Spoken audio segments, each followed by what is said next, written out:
这里是延安，中国红色旅游最重要的城市之一。当然，这次我并不是带大家来看宝塔山的，也不是来感受中国的红色文化。但在这座城市的众多景点里，最让我震撼的居然是他们的政府大楼。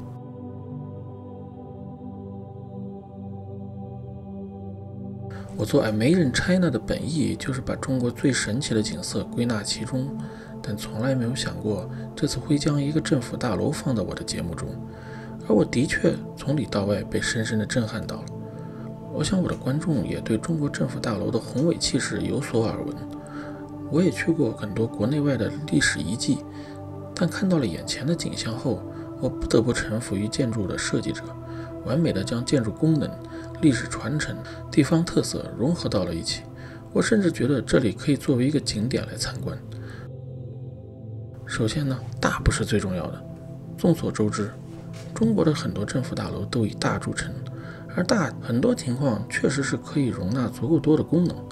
我之前也说过，我去无锡的市政大楼的时候，确实为其部门之多、功能之完善所折服，而这个建筑却不一样，它可不只是大这么简单。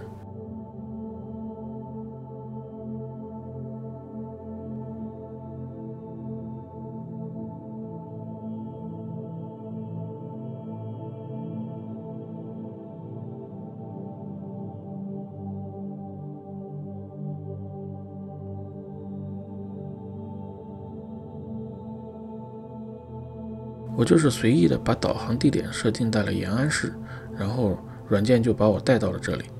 但当我一走进这个大楼，立刻就肃然起敬了。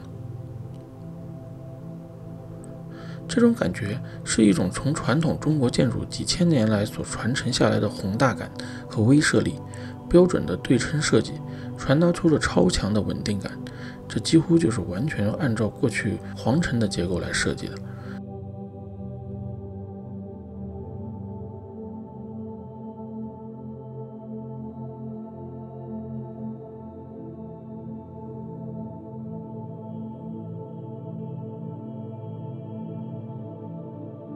虽然整个建筑是用现代的砖石结构建造，但整体风格上其实是完美继承了秦汉宫殿的设计风格。这种风格所带来的压迫感，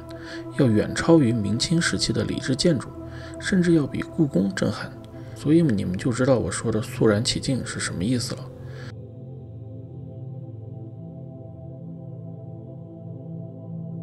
中国的很多政府大楼其实很难体现当地的特征，而这座建筑的大门都是借鉴延安窑洞的设计，这就非常具有本地特色了。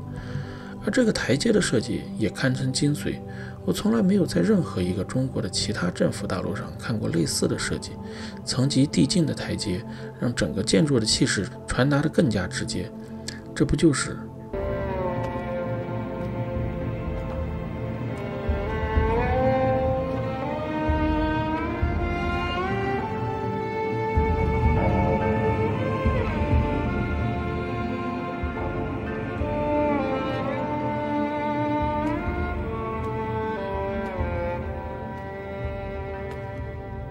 不用我说，你们也能感觉到台阶设计所传达出的思想境界了吧？其实设计者的意图不言自明，但我最敬佩的不是设计师，而是需求方的胸襟与气魄，那种居功至伟、君临天下的王者之气跃然纸上。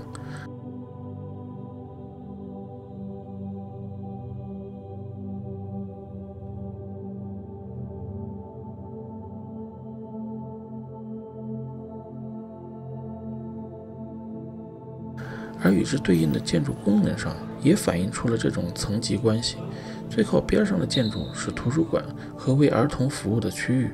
底层的中部是为普通人服务的办事机构，而最上层是政府的最高办事机构。当然，这座建筑毕竟不是一个皇宫，你们懂的，所以它不能加入太多好大喜功或者带有任何情感的装饰，而它就变成了现在这样非常克制的设计。线条、材质、颜色几乎就是最简，这增加了一种庄严肃穆的感觉，当然也更加深了一种压迫感。这其实非常类似于赫鲁晓夫时期的苏式建筑风格，而室内的设计也延续了这种风格。走在其中，让我真的有穿越回过去某个年代的错觉。我之前总说，站在宏伟古迹前，总会有一种历史感，仿佛把你带到了某个时代，而这个建筑居然也给了我这种感觉。中国人以为走入了新时代，但这样的建筑时时提醒你，我们依然在那个旧世界，过去的那些历史依然在延续，权力的光辉永远照耀在人民头上，你必定要膜拜，